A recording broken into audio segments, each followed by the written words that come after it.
Hello friends, today we are going to deal with figures of speech part 7, and in this part we are going to cover figures based on changing order of words.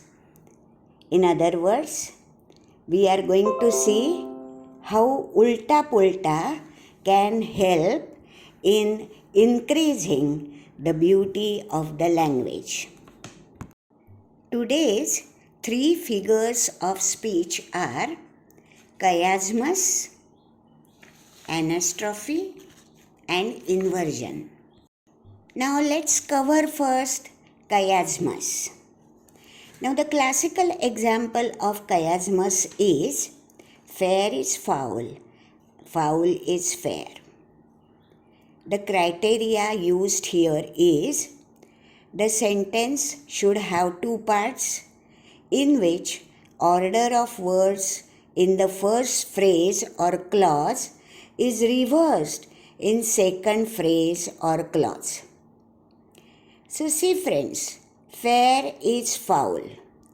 Now we are going to make this particular part of the sentence ulta. So foul is fair.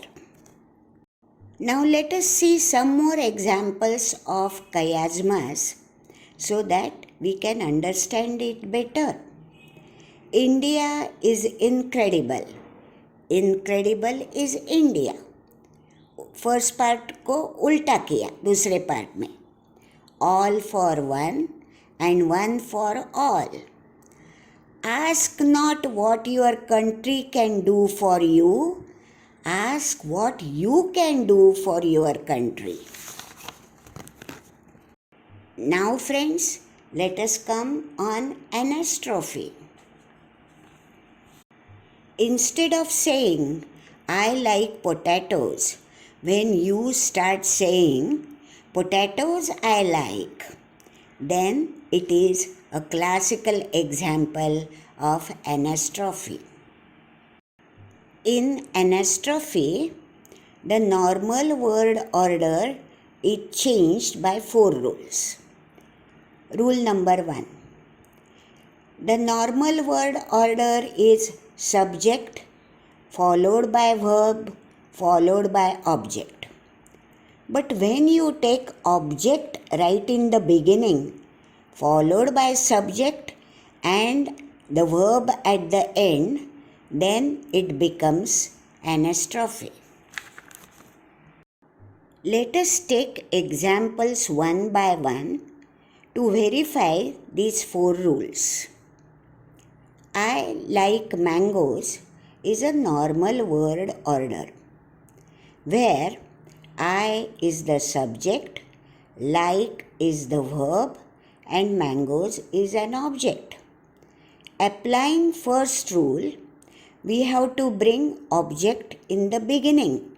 So mangoes I like becomes a sentence of anastrophe.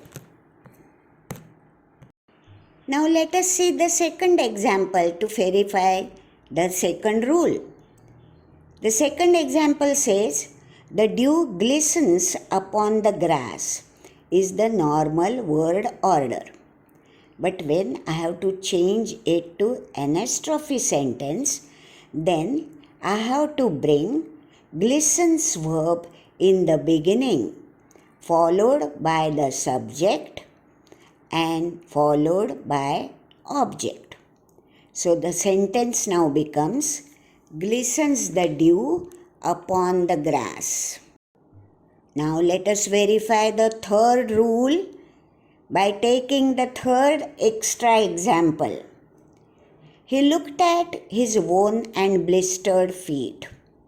Here, worn and blistered are adjectives, while the feet is noun. Now, we have to bring noun before the adjective to make it a sentence of anastrophe. So now the sentence becomes, he looked at his feet, worn and blistered. And now the verification of the fourth rule by giving the fourth example. She came in the class. She is the subject, came is the verb, in is the preposition. So we have to take preposition in the beginning, and hence the sentence becomes, in the class she came. And now friends, let's come on inversion. Instead of saying, you will never do that again, if I start saying, never again will you do that, then it becomes inversion, where the criteria that is applied is normal word order is changed and all jumbled up without following any rules. सब खिचड़ी पका रहे हैं हम, कौन सा भी word कहीं पे भी जा रहा है, then it becomes inversion. Now let us see some more examples of inversion. In normal word order, I have rarely eaten better food is the sentence given. But when I want to make it as a case of inversion, I will be writing, rarely have I eaten better food. One more example to understand inversion better. Tomorrow we shall go to the park is a sentence showing normal word order. But I want to make it as an example of inversion, then I will be writing, tomorrow to the park we shall go.